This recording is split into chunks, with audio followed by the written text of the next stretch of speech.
মাতৃস্বাস্থ্য এবং এর বিভিন্ন সূচক বিশ্লেষণ করলে দেখা যায় বাংলাদেশে ১১৬ জনের মৃত্যু হচ্ছে। তার মধ্যে যদি সরকারি হিসাব করেন প্রতিদিন মারা যাচ্ছে ১৬ জন করে। এই হিসাবটা কিন্তু মোটেও কম নয়। কিন্তু এই মাতৃস্বাস্থ্যের সুরক্ষা এবং উন্নয়নের জন্য আমাদের পরিকল্পনাটি কি থাকে, আমরা কি রকম ভাবে কাজ করছি, এই বিষয় নিয়ে আজকের আলোচনা। সুপ্রিয় দর্শক, স্বাগত জানাচ্ছি সংবাদ প্রকাশের নিয়মিত আয়োজন ডাক্তার আছেন অনুষ্ঠানে। সঙ্গে রয়েছে আমি সঞ্জিতা শম্পা। আর এই বিষয় নিয়ে বিশদ আলোচনা করতে আমাদের সাথে সরাসরি যুক্ত হয়েছেন ডক্টর ফরিদা ইয়াসমিন সুমি, প্রসূতি ও স্ত্রীরোগ বিশেষজ্ঞ এবং সহকারী অধ্যাপক, চট্টগ্রাম মেডিকেল বিশ্ববিদ্যালয়। আপনাকে স্বাগত আজকের আয়োজনে। স্বাগত শম্পা, তোমাকেও ধন্যবাদ। আর সংবাদ প্রকাশের যারা দেখছেন আমাদেরকে, তাদের সকলের জন্য শুভেচ্ছা। জি, প্রথমে যে পরিসংখ্যানটি বললাম, আসলে লাখে ১১৬ জন এবং সরকারি মতে প্রতিদিন ১৬ জন করে মারা যাচ্ছেন। এই যে মাতৃ মৃত্যুর হারটি এবং মাতৃ স্বাস্থ্যের দিকে যদি তাকাই, বাংলাদেশে আসলে মাতৃ স্বাস্থ্যের অবস্থানটি আসলে এই মুহূর্তে কেমন, যদি একটু বলতেন। আসলে এটা মানে অপ্রিয় হলেও সত্য যে এই রকমই কিন্তু আমাদের ডেথ রেটটা থাকছে। ম্যাটারনাল ডেথ রেটটা কিন্তু আসলেই অনেক বেশি। তবে একটা আশার জায়গা আমাদের রয়েছে যে আমরা কিন্তু আগের চাইতে আস্তে আস্তে আমরা কিন্তু উন্নয়নের দিকে যাচ্ছি এবং আমাদের মাতৃমৃত্যুর হার কিন্তু আগের চাইতে আমরা অনেকটা কমিয়ে আনতে পেরেছি। তবে এখনো আশঙ্কাজনক। আমাদেরকে আরো অনেক বেশি কাজ করতে হবে, সচেষ্ট হতে হবে এই মৃত্যুর লাগাম টানার। আর এই যে মাতৃস্বাস্থ্যের বিষয়টি, এটি আসলে আমাদের মনে রাখতে হবে, একজন মা কিন্তু মা হয়ে জন্মান না, সে একজন শিশু হয়ে, একটি মেয়ে শিশু হয়েই কিন্তু সে জন্মগ্রহণ করে। কাজেই একেবারে শুরু থেকেই কিন্তু আমরা যদি মাতৃস্বাস্থ্য বিবেচনা করতে চাই যে আমরা তাকে একটি ভালো মাতৃস্বাস্থ্য উপহার দেব, তাহলে কিন্তু আমাদেরকে সেই ছোটবেলা থেকে, কন্যা শিশু থেকে শুরু করে, কিশোরী থেকে শুরু করে, সে বয়সন্ধিকাল থেকে প্রত্যেকটা অংশের কিন্তু যত্নশীল হতে হবে তাদের প্রতি। অর্থাৎ একটি কন্যা শিশু সে যেন অপুষ্টিতে না ভুগে এবং তার রক্তশূন্যতা যেন না থাকে, এবং তাকে সুযোগ সুবিধা এবং শিক্ষা এগুলোর মধ্যে যাতে কোনো বৈষম্যমূলক আচরণ না করা হয়, এই সমস্ত কিছুর মধ্য দিয়ে কিন্তু আমরা হেঁটে যাব আসলে একটি মাতৃ স্বাস্থ্য সমুন্নত করতে যে পথ, সেই পথ পরিক্রমায়। জি, আপনি আসলে যে বিষয়টি উল্লেখ করলেন যে একটি কন্যা শিশুর ছোটবেলা থেকে সেই সুরক্ষাটি দেওয়া উচিত, এবং আজ হচ্ছে কন্যা শিশু দিবস। এই কন্যা শিশু দিবসে যদি দৈনিক পত্রিকার গুলোর দিকে তাকাই, বড় বড় করে হেডলাইন হচ্ছে এই করোনা কালে বাল্য বিয়ে হচ্ছে। এবং যদি একটি স্কুলের, শুধুমাত্র একটি স্কুলের পরিসংখ্যান দেখি, সেখানে ৭০ জন ছাত্রীর বাল্য বিয়ে হয়েছে। তাহলে এই বাল্য বিবাহের সাথে মাতৃ স্বাস্থ্যটা আসলে কতটা রিলেটেড, যদি একটু বলতেন, এবং এর বিরূপ প্রতিক্রিয়া কতটুকু? আসলে সম্পূর্ণই রিলেটেড। এটা কেউ অস্বীকার করার কারোর পক্ষেই উপায় নেই। তবে যেটা আমরা যদি একটু পেছনের দিকে তাকাই, যে বাল্যবিবাহ আসলে কেন হচ্ছে, এই যে করোনাকালীন ২ বছর আমাদের অর্থনৈতিক ভাবে বলি, সামাজিক ভাবে বলি, সমস্ত কিছু দিক থেকে কিন্তু আমরা পিছিয়ে পড়েছি। শুধু আমরা নই, সারা বিশ্ব পিছিয়ে পড়েছে। তো আমাদের মতো একটি উন্নয়নশীল দেশ, যেটা কিনা দারিদ্র পীড়িত, যেখানে অশিক্ষা, কুশিক্ষা, কুসংস্কার, তাছাড়া অর্থনৈতিক একটা অস্বাচ্ছন্দ্য এটাও রয়েছে, এসব কারণেই মূলত আসলে বাল্য বিবাহের দিকে ঝুঁকে পড়েছে। বিশেষ করে মহামারীকালীন সময়ে যখন তার বাবা মারা চাকুরিহীন হয়ে পড়েছে, তাদের দারিদ্র তাদেরকে আরো বেশি কষাঘাতে জর্জরিত করেছে, তখনই কিন্তু তারা মেয়ের নিরাপত্তার জন্য হয়তো নিরাপত্তার কথা ভেবে তাকে বাল্য বিবাহ দিয়েছে। কিন্তু বাল্য বিবাহ আসলে নিরাপত্তা নয়, বরং এটি তাকে যেন আরো একটি বিপদের দিকে ঠেলে দেয়া।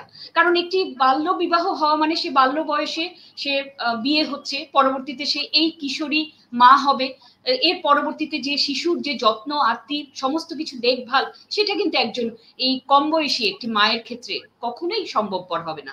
ফলাফল যেটা হবে, মাতৃমৃত্যু যেমন বাড়বে, সঙ্গে সঙ্গে শিশু মৃত্যুর হারও কিন্তু অনেকখানি বেড়ে যাবে। আসলে এটা বাস্তবতা, এই মুহূর্তে সমস্ত পৃথিবীর বাস্তবতা, আমাদের দেশেরও বাস্তবতা। কিন্তু আমাদেরকে ভাবতে হবে, অলরেডি যারা নীতি নির্ধারক রয়েছেন তারা নিশ্চয়ই এই ব্যাপারে সুদৃষ্টি দিচ্ছেন যে এই যে বাল্য বিবাহ, সেটা কি করে ঠেকানো যায়। কারণ বাল্য বিবাহ যদি আমরা ঠেকাতে না পারি, তাহলে একটি নারী স্বাস্থ্য কখনোই কখনোই আমরা সমুন্নত করতে পারবো না। জি, বাল্যবিয়ের কথা বললেন এবং আপনার কথার মাধ্যমে যে বিষয়টি উঠে এসেছে সেটি হচ্ছে আর্থিক অবস্থান। মানে একটি পরিবারের আর্থিক অবস্থান খারাপের দিকে গেলে বাল্যবিবাহের মতো ঘটনাগুলো ঘটে থাকে। তাহলে এই যে ঘটনাগুলো ঘটছে, একটি কন্যা শিশু নির্দিষ্ট সময়ের আগে তার সে হয়তো মা হয়ে যাচ্ছেন। তার জটিলতাগুলো কি থাকে যদি বলতেন? আহ, আসলে অল্প বয়সী যখন সে মাতৃত্বকালীন সময়ে এসে প্রবেশ করে, তার জটিলতা আসলে বলে বোঝানো যাবে না। এখানে যেমন শারীরিক তেমন মানসিক দুই ধরনের জটিলতা এখানে তৈরি হয়। যেমন একটি কন্যা শিশু যখন সে বিয়ে হচ্ছে, সে যখন মাতৃত্বকালীন সময়ে ঢুকে পড়ছে, তখন দেখা যাবে সে হয়তো রক্ত শূন্যতা নিয়েই সে ঢুকছে, অপুষ্ট অবস্থায় সে গর্ভধারণ করছে, এবং তার যে প্রপার এন্টিনেটাল চেক আপ প্রয়োজন হবে, গর্ভকালীন যে চেক আপ প্রয়োজন, সেটাও তার ঠিকভাবে হচ্ছে না, দেখভাল করা হচ্ছে না। এবং দেখা যাচ্ছে তাকে বাসার বিভিন্ন কাজের সঙ্গে সঙ্গে পাশাপাশি তাকে ক্যারি করতে, প্রেগনেন্সিটাও তাকে কন্টিনিউ করতে হচ্ছে। তাই একজন প্রেগনেন্সি অবস্থায় তার কিন্তু অনেকগুলো জটিলতা আমরা জানি যে কত ধরনের জটিলতা হতে পারে। বিশেষ করে অল্প বয়সে যখন হয় তাদের জন্য বেশ কিছু জটিলতা এখানে উল্লেখযোগ্য। যেমন তার এখনো শারীরিক গঠন, আমরা জানি যে একটা নির্দিষ্ট সময় পর্যন্ত, সেটা নারী হোক পুরুষ হোক, একটা শারীরিক বৃদ্ধিটা কিন্তু ঘটে থাকে। যখন সে অনেক তার বয়স, অর্থাৎ সে অ্যাডাল্ট হওয়ার আগেই যখন সে মাতৃত্ব গর্ভধারণ করে ফেলে, তখনও কিন্তু তার শারীরিক গঠনটি পরিপূর্ণ হয় না। পরিপূর্ণ না হওয়ার কারণে এ ধরনের ক্ষেত্রে পরবর্তীতে যেটা জটিলতা দেখা দেয়, সেটা হচ্ছে গর্ভকালীন যখন প্রসবরত অবস্থায়, তখন কিন্তু দেখা যায় যে আমরা কেফালোপেলভিক ডিসপ্রপোর্শন বলে থাকি বা কন্ট্রাক্টেড পেলভিস বলে থাকি, যার কারণে একজন মা কিন্তু অবস্ট্রাক্টেড লেবার, অর্থাৎ প্রসব বাধাগ্রস্ত হয়। বাধাগ্রস্ত হওয়ার ফলে দেখা যায় মায়েরও মৃত্যু হতে পারে, শিশু মৃত্যুর হারও কিন্তু অনেক বেশি। এছাড়া একজন যে এই বয়সী একটি মেয়ে, সে তার আসলে কিন্তু পরিপূর্ণ যত্ন সে নিতে জানে না, সে পারে না বা বুঝে উঠতে পারে না, কারণ তার সেই পরিমাণ পরিপক্কতা এখনো আসেনি। কাজে দেখা যায় সে রক্তশূন্য অবস্থাতেই গর্ভধারণ করছে, রক্তশূন্য অবস্থাতেই যখন সে প্রসব করতে যাচ্ছে, সামান্য রক্তক্ষরণেই দেখা যাচ্ছে সে শকে চলে যাচ্ছে, এবং মা এর মৃত্যু ঝুঁকি অনেক বেশি বেড়ে যাচ্ছে। শুধু মৃত্যুই নয়, আমরা যদি শুধু মৃত্যু কাউন্ট করি তাতে কিন্তু হবে না, আমাদেরকে মরবিডিটিটাও দেখতে হবে। অর্থাৎ গর্ভকালীন এবং প্রসবকালীন মাতৃ মৃত্যু যেমন হতে পারে, আবার তেমন ভাবে এখানে কিন্তু এই জটিলতা জনিত কারণে মায়ের কিন্তু অনেক ডিসএবিলিটি গ্রো করতে পারে পরবর্তীতে। কিছু কিছু বিপদ চিহ্ন আমরা সবসময় বলে থাকি, যেমন একটি কিশোরী মা, তার যদি প্রসবকালীন সময়টি 12 ঘন্টারও অত্যধিক হয়, তীব্র জ্বর যদি থাকে, খুব বেশি তীব্র মাথা ব্যথা যদি থাকে, তারপর হচ্ছে তার যদি উপরের পেটে যদি খুব বেশি ব্যথা হয়, খিঁচুনি হয়, যেমন খিঁচুনি বা এক্লামশিয়া যেই রোগটি আমাদের সঙ্গে খুব পরিচিত, আমরা এই টার্মটির সঙ্গে আজকাল এটা গ্রামে গঞ্জেও অনেকে জানে যে খিঁচুনি নামক একটি রোগ হয়ে থাকে যারা গর্ভধারণ করেন। এটা কিন্তু কম বয়সী এবং প্রাইমারি গ্র্যাভিটি, অর্থাৎ প্রথমবার যারা মা হচ্ছে তাদের ক্ষেত্রে, এবং টিনেজ প্রেগনেন্সিতে, এবং যারা একটু দারিদ্র্য সীমার নিচে বসবাস করে, তাদের কিন্তু এই খিঁচুনি রোগের প্রকোপটা অনেক বেশি। এছাড়াও আরো যেগুলো রয়েছে, যে যেটা প্রসবকালীন সময়ে যদি তার অন্য, যেমন তার যেহেতু কন্ট্রাক্টেড পেলভিস, দেখা যায় বাচ্চার পজিশনটা ঠিক থাকে না, অনেক সময় মাথার পরিবর্তে হাত পা অন্য অঙ্গ প্রত্যঙ্গ বেরিয়ে আসতে পারে। এগুলো কিন্তু খুবই ঝুঁকিপূর্ণ, এবং এই ব্যাপারগুলোতে আমাদেরকে কিন্তু এডুকেট করতে হবে। যেটা হয়ে গেছে সেটাকে আমরা ঠেকাতে পারবো না, কিন্তু সামনে যাতে বাল্যবিবাহ না হয়, আর যাদের হয়েছে তাদেরকে আমরা অবশ্যই প্রপারলি এডুকেট করব, রাষ্ট্রীয়ভাবে, সামাজিকভাবে। আমরা সবাই যদি যার যার অবস্থান থেকে আমরা যদি চেষ্টা চালাই যে কেমন করে আমরা এই ব্যাপারে তাদেরকে একটু শিক্ষিত করতে পারি, কিংবা সন্তান আমরা বিলম্বে গ্রহণ করার পরামর্শ তাদেরকে দিতে পারি। এবং এই ব্যাপারে আমার মনে হয় ফ্যামিলি প্ল্যানিং এর একটা বড় সুযোগ রয়েছে, যে এই কিশোরী মাদের উপর কাজ করবার ব্যাপারে।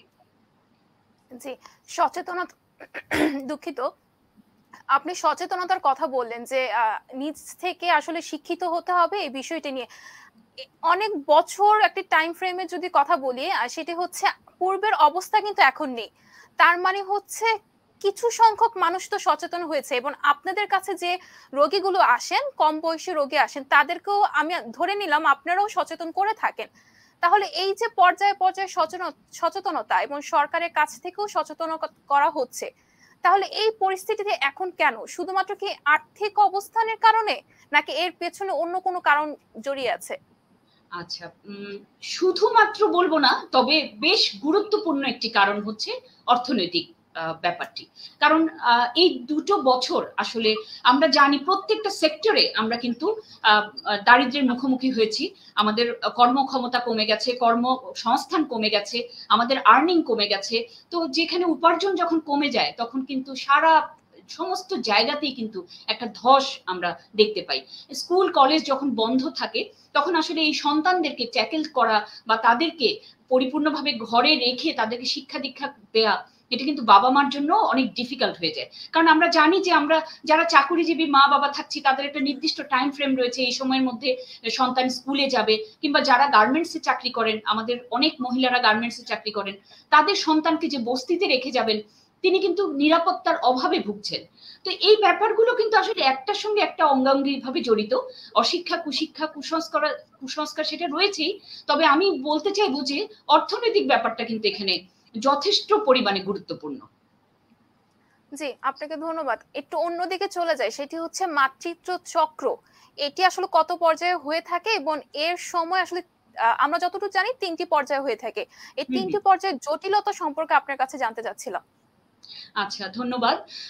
এটাই আমার মনে হয় যেন দর্শকদের আজকে যেটা কাজে লাগবে সেটা হচ্ছে এই একটি নারী যখন সে গর্ভধারণ করলো, একদম গর্ভধারণ করাকালীন সময় থেকে শুরু করে প্রসব পর্যন্ত এবং প্রসব পরবর্তী 6 সপ্তাহ পর্যন্ত এই পুরো সময়টা কিন্তু অনেক ধরনের জটিলতায় মা মুখোমুখি হতে পারেন। এবং এই সময়টাই কিন্তু ডাক্তারের পরামর্শ খুবই জরুরি। আর তার যে গর্ভ শুরু থেকে প্রসব পর্যন্ত এই সময়টাকে আমরা গর্ভকালীন সময় বলে থাকি। এটিকে 3টি পর্যায়ে ভাগ করে থাকি আমরা। ফার্স্ট ট্রাইমেস্টার, যেটা প্রথম পর্যায়, সেকেন্ড ট্রাইমেস্টার এবং থার্ড ট্রাইমেস্টার। প্রথম সময়টাকে আমরা বলে থাকি যে প্রথম 12 সপ্তাহ পর্যন্ত ফার্স্ট ট্রাইমেস্টার। এরপরে হচ্ছে পরবর্তীতে 28 উইকস পর্যন্ত, 28 সপ্তাহ পর্যন্ত, এটা হচ্ছে দ্বিতীয় পর্যায় বা সেকেন্ড ট্রাইমেস্টার। এবং এর পরবর্তী থেকে প্রসবের যে আমরা যে নির্ধারিত একটি ডেট দিয়ে থাকি, ইডিডি বলি আমরা, যেটাকে এক্সপেক্টেড ডেট অফ ডেলিভারি দিয়ে থাকি, সেটাকে আমরা বলে থাকি তৃতীয় পর্যায়। এখন এই যে 3টা পর্যায়ে আমরা ভাগ করেছি, এর কিন্তু বেশ কার্যকারণ রয়েছে। মানে অযথা কিন্তু এটাকে আমরা ভাগ করিনি, কারণ এখানে প্রথম পর্যায়ের জটিলতা একরকম, দ্বিতীয় পর্যায়ে একরকম, তৃতীয় পর্যায়ে একরকম। যেমন খুব সুন্দর প্রশ্ন করেছে যে এই পর্যায় ভিত্তিক জটিলতাগুলো কি কি। আমরা যদি প্রথম পর্যায়ে আমরা যাই, আর তার আগে আমি একটু বলে নিতে চাই যে একটি মাকে গর্ভকালীন সময়ে কমপক্ষে 4 বার একজন বিশেষজ্ঞ চিকিৎসকের কাছে কিন্তু যেতে হবে। সেটা কখন কখন হবে, সেটা প্রথমটা হবে প্রথম 16 সপ্তাহের মধ্যে, দ্বিতীয়টি হবে 28 সপ্তাহে, তৃতীয়টি হবে 32 সপ্তাহে এবং চতুর্থটি হবে 36 থেকে 38 কিংবা তার ঠিক ডেলিভারি ডেটের আগে যে কোনো একটা সময়। তাহলে এই 4 বার আমরা যদি একজন বিশেষজ্ঞ চিকিৎসক বা আমাদের যে কমিউনিটি হেলথ সার্ভিস রয়েছে বা বিভিন্ন এনজিও সংস্থা রয়েছে, বিভিন্ন সরকারি বেসরকারি বিভিন্ন মাধ্যম রয়েছে, যে কোনো জায়গায় একজন মা যদি 4 বার কমপক্ষে ডাক্তারের পরামর্শ নেন, তাহলে আশা করছি যে মা এবং শিশু স্বাস্থ্য দুটোই আমাদের সমুন্নত থাকবে। এখন আমি আসি যে প্রথম পর্যায়ের জটিলতাগুলো কি কি হতে পারে। কেন আমরা গুরুত্ব দিচ্ছি যে 16 সপ্তাহের মধ্যে আমাদেরকে যেতেই হবে? কারণ প্রথম পর্যায়ে যে জটিলতাগুলো সাধারণত হয়ে থাকে, যেমন অ্যাবর্শনের মতো কিছু কেস। অ্যাবর্শন হচ্ছে মিসক্যারেজ নামে আমরা অনেকে চিনে থাকি, যে কোনো যোনিপথে যদি রক্তপাত হয়, তীব্র ব্যথা হতে পারে, অনেক সময় এখানে একটোপিক প্রেগন্যান্সি হতে পারে। আমরা প্রথম পর্যায়ের যে সিরিয়াস ব্যাপারগুলো আমরা যেটা বলি তার মধ্যে একটা হচ্ছে মোলার প্রেগন্যান্সি হতে পারে, একটোপিক প্রেগন্যান্সি হতে পারে। একটোপিক হচ্ছে জরায়ুর বাইরে মায়ের গর্ভধারণটি হবে, অর্থাৎ সেটা নালীতে হতে পারে, যে মেয়েদের যে ফেলোপিয়ান টিউব থাকে সেখানে হতে পারে, এছাড়া আরো অন্যান্য জায়গাতেও হতে পারে। তাহলে এই ব্যাপারগুলো যখন তার তীব্র তলপেটে ব্যথা এবং তার মাসিকের রাস্তা দিয়ে কোনো রকমের রক্ত দেখা যাচ্ছে, এ ধরনের ক্ষেত্রে তখন কিন্তু আমাদেরকে তৎক্ষণাৎ একেবারেই দেরি না করে তাড়াতাড়ি আমাদেরকে চলে যেতে হবে। আর যারা আগে থেকে বিভিন্ন জটিলতায় ভুগছেন তাদেরকে কিন্তু আরো বেশি কশাস হতে হবে। তাদের জন্য কিন্তু এই শুধু 4টি চেক আপ যথেষ্ট নয়, তার চিকিৎসকের পরামর্শ অনুযায়ী তাকে আরো বাড়তি চেক আপ করতে হবে।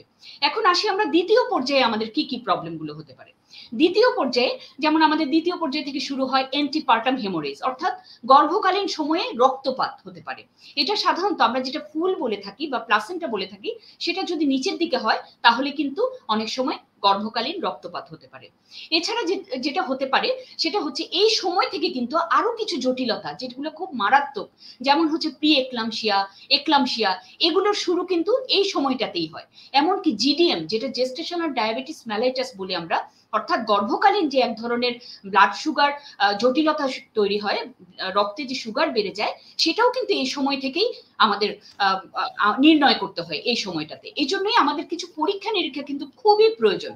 আরেকটা যেটা আমরা করে আমি থাকি, এখানে একটু যোগ করতে চাচ্ছিলাম, সেটি হচ্ছে আপনি দ্বিতীয় পর্যায়ের কথা বললেন এবং ব্লিডিং এর কথা বললেন। হ্যাঁ, একজন মায়ের যখন এই রক্তপাতটা বেশি হয়ে থাকে, কোনোভাবে শিশু মৃত্যুর কারণ হতে পারে কিনা, গর্ভপাতে শিশু মৃত্যুর কারণ হতে পারে কিনা, এটা একটু যদি বলতেন। নিশ্চয়ই নিশ্চয়ই গর্ভপাতে অবশ্যই শিশু মৃত্যুর কারণ হতে পারে। কারণ আমরা জানি যে ফুলটা থেকেই কিন্তু সে মা থেকে শিশু খাদ্য গ্রহণ করছে, রক্তনালী মাধ্যমে যাচ্ছে। তাহলে সেখানে যদি রক্তক্ষরণ হয়, অবশ্যই শিশু কিন্তু মায়ের পেটেই মারা যেতে পারে, গর্ভস্থ গর্ভে শিশুর মৃত্যু হতে পারে। এমনকি তার প্রিম্যাচিউর লেবারে চলে গিয়ে সে তার বাচ্চাও হারাতে পারে এবং মাও কিন্তু জীবনের ঝুঁকিতে পড়তে পারে। আর এই সময় যেটা একেবারেই ইগনোর করা যাবে না, আমাদের প্রেশারটা মনিটর করতে হবে, ব্লাড সুগার মনিটর করতে হবে, এবং অ্যানোমালি স্ক্যান, অর্থাৎ বাচ্চার কোনো জন্মগত ত্রুটি আছে কিনা সেটা কিন্তু আমরা অ্যাডভাইস করে থাকি ইউজুয়ালি 18 সপ্তাহ থেকে 26 সপ্তাহের মধ্যে। এই সময়টাতে আমরা একটা অ্যানোমালি স্ক্যান করে দেখতে চাই যে বাচ্চার কোনো ত্রুটি রয়েছে কিনা। এই ব্যাপারগুলো আসলে দ্বিতীয় পর্যায়ে খুবই খুবই গুরুত্বপূর্ণ। আর তৃতীয় পর্যায়ে যেটা রয়েছে, তখন আমরা কিন্তু আর পুরো থ্রু আউট প্রেগনেন্সি মা যখন থেকে বুঝতে পারবে যে বাচ্চা নড়াচড়া করছে, আমাদের কিন্তু সবসময় বলে দিতে হবে বাচ্চা নড়ছে কিনা ঠিক মতো, বাচ্চার গ্রোথটা ঠিক মতো হচ্ছে কিনা, বা মায়ের ওজন বাড়ছে কিনা, এগুলো কিন্তু আমাদেরকে রেগুলার মনিটর করতে হবে। যেমন আমরা একটা মাকে সহজভাবে বলে থাকি, সকাল 10টা থেকে রাত 10টা পর্যন্ত তার বাচ্চা কমপক্ষে 15-20 বার কিংবা অন্তত পক্ষে 12 থেকে 15 বার নড়েছে কিনা, এইটুকু যেন তিনি কাউন্ট করেন। আর তৃতীয় পর্যায়ের যে ব্যাপারগুলো রয়েছে, যেমন এই সময়টায় বাচ্চার নড়াচড়া আমাদেরকে লক্ষ্য রাখতে হবে, তার পানি বেড়ে যাচ্ছে কিনা, গা হাত পা ফুলে যাচ্ছে কিনা, প্রেশার বাড়ছে কিনা, চোখে ঝাপসা দেখছে কিনা, এগুলো আমাদেরকে তাকে এডুকেট করতে হবে। আর বাচ্চার মুভমেন্ট ঠিক আছে কিনা। আরো যেটা ইম্পর্টেন্ট, কারণ এখন আমাদের প্রসবের দিনটা খুব কাছে চলে এসছে, কাজে আমাদেরকে যেটা করতে হবে সেটা হচ্ছে বাচ্চার পজিশন ঠিক আছে কিনা, বাচ্চা কি লংগিটিউডিনালি আছে কিনা নাকি ট্রান্সভার্সলাই আছে, এই ব্যাপারগুলো আমাদেরকে কিন্তু মনিটর করতে হবে। এবং বাচ্চার যদি অন্য কোনো ধরনের যেটা স্বাভাবিক অবস্থান সেটা থেকে কোনো ব্যত্যয় হলে আমাদেরকে কিন্তু মাকে সেটা জানাতে হবে, এবং অবশ্যই অবশ্যই তাকে হাসপাতালে ডেলিভারির পরামর্শ দিতে হবে। এই ব্যাপারগুলোই আসলে পর্যায়ে ভেদে ভেদে আমাদের বিভিন্ন জটিলতাগুলো হয়ে থাকে। জি, জটিলতার কথা বললেন 3টি পর্যায়ের, এবং এগুলো হচ্ছে খুবই গুরুত্বপূর্ণ পর্যায়ের জটিলতাগুলো। বাংলাদেশের মায়েরা কি এসব ব্যাপারে নিশ্চিত হয়ে চিকিৎসাটি নিচ্ছে? আপনারা কি মনে করছেন? এটাতে আসলে সরকারি বেসরকারি সব, আমরা যেহেতু আমরা গভর্নমেন্ট সার্ভিসে আছি, আমরা দেখি যে বিভিন্ন পোস্টার, লিফলেট, বিভিন্ন বুকলেট, বিভিন্ন ভাবে কিন্তু মাদেরকে এডুকেট করার জন্য আমাদের বহির্বিভাগেও বড় বড় পোস্টার টাঙানো আছে, হোর্ডিং টাঙানো হয়েছে যে মায়ের বিপদ ঝুঁকিগুলো কোনগুলো, সেই চিহ্নগুলো দেখবে তারা। এটা আমার মনে হয় কি আগের চাইতে মায়েরা যেন কিছুটা হলেও সচেতন হয়েছেন। তবে এই যে একটা মহামারীর প্রকোপ, এটা কিন্তু আমাদেরকে খানিকটা হলেও পিছিয়ে দিয়েছে।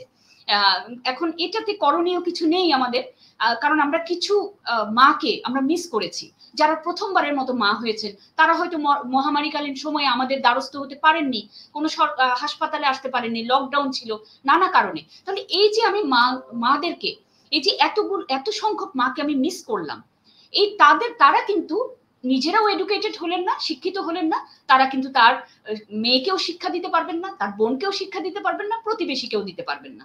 সেজন্য আমার মনে হয় কি এই ব্যাপারটাতে আমাদেরকে একটু ফোকাস করা উচিত, যে যারা আমাদের এই আওতা থেকে বাদ গিয়েছেন, যারা কোনো রকম চিকিৎসা সেবা ছাড়া এই 2 বছরের মধ্যে মা হয়েছেন, তাদেরকে কিন্তু আমাদেরকে একটু আলাদাভাবে স্পেশাল তাদের প্রতি আমাদের অ্যাটেনশনটা দিতে হবে।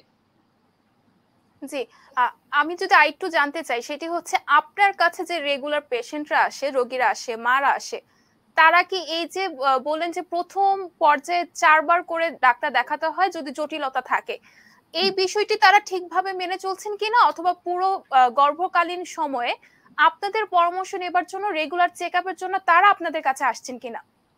আচ্ছা, এটা খুবই ভালো প্রশ্ন। মানে আমার একেবারেই আমার জন্য খুব সহজ হলো। কারণ আমাদের চেম্বারে যারা আসে, আমাদেরকে একটু মনে রাখতে হবে যে আমাদের চেম্বারে যারা আসে তারা একটু কিছুটা হলেও আ একটা আপার মিডল ক্লাস বা মিডল ক্লাস তারা হোল্ড করে, বিলং করে। কাজেই যখন উনারা কিন্তু মোটামুটি আমরা যা বলি তা কিন্তু তারা মেনে চলেন। মোটামুটিভাবে তাদের কিন্তু খুব একটা আমরা এখন দেখি না।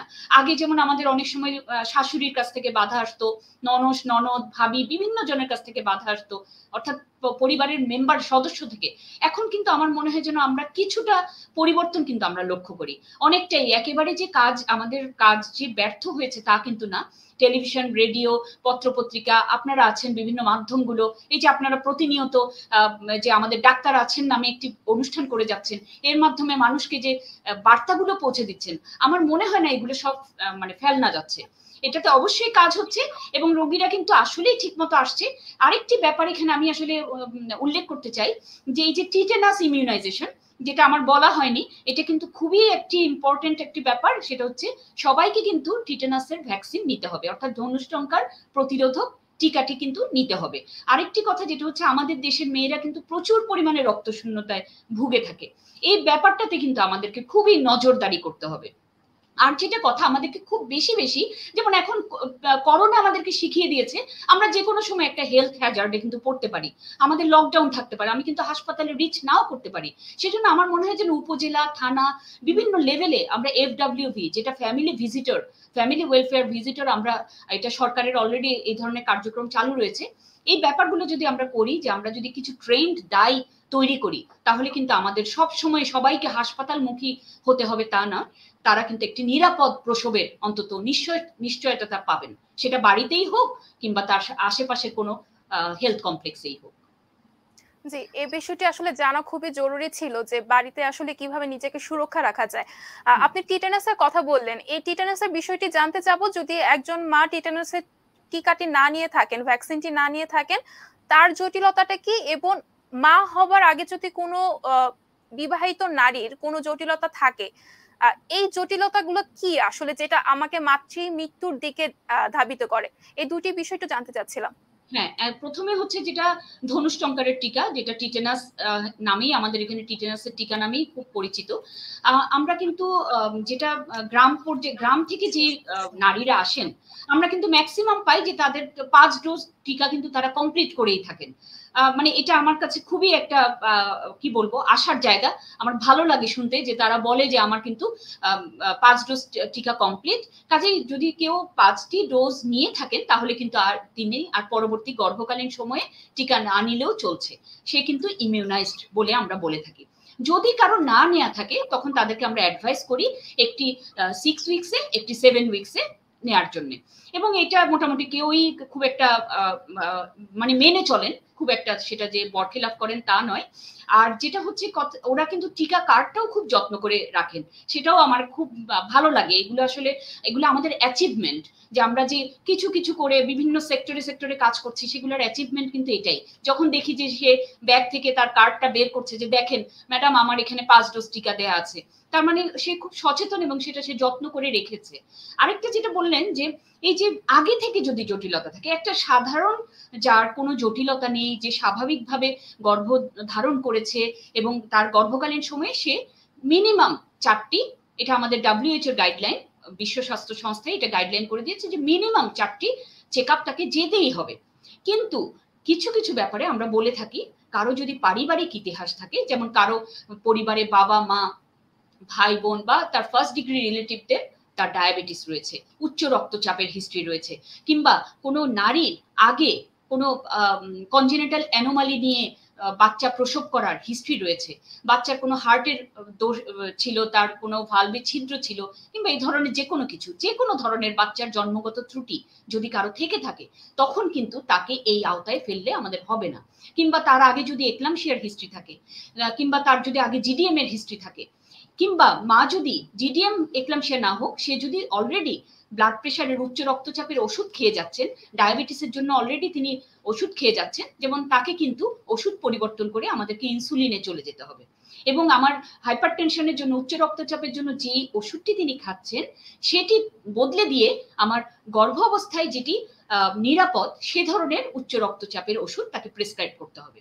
এই ব্যাপারগুলো আমাদেরকে একটু মাথায় নিতে হবে যে আমার প্রিভিয়াস হিস্ট্রি কেমন, আমার নিজের জটিলতা কি ছিল, আমার মা বাবা ভাই বোন এদের কোনো জটিলতা রয়েছে কিনা, হার্ট ডিজিজ রয়েছে কিনা, তাহলে কিন্তু তাদের ক্ষেত্রে 4টি পরামর্শমূলক অ্যান্টিনেটাল চেকআপ যথেষ্ট নয়, তাদের ক্ষেত্রে আরো বেশি প্রয়োজন হতে পারে এবং কারো কারো ক্ষেত্রে সিরিয়াল আলট্রাসোনোগ্রাফি দরকার হতে পারে, বিশেষ করে যদি তার উচ্চ রক্তচাপের রোগী হন কিংবা যদি ডায়াবেটিসের রোগী হন সেসব ক্ষেত্রে।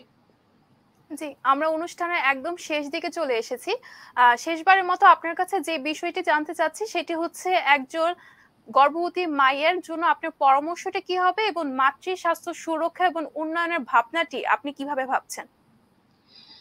মাতৃস্বাস্থ্যের জন্য পরামর্শ আসলে আমাদের ওই যে বললাম যে আমরা যেমন বলে থাকি যে চ্যারিটি বিগিনস অ্যাট হোম, কিংবা নেপোলিয়ন বলেছেন যে আমাকে একটি শিক্ষিত মা দাও, আমি একটি শিক্ষিত জাতি দিব।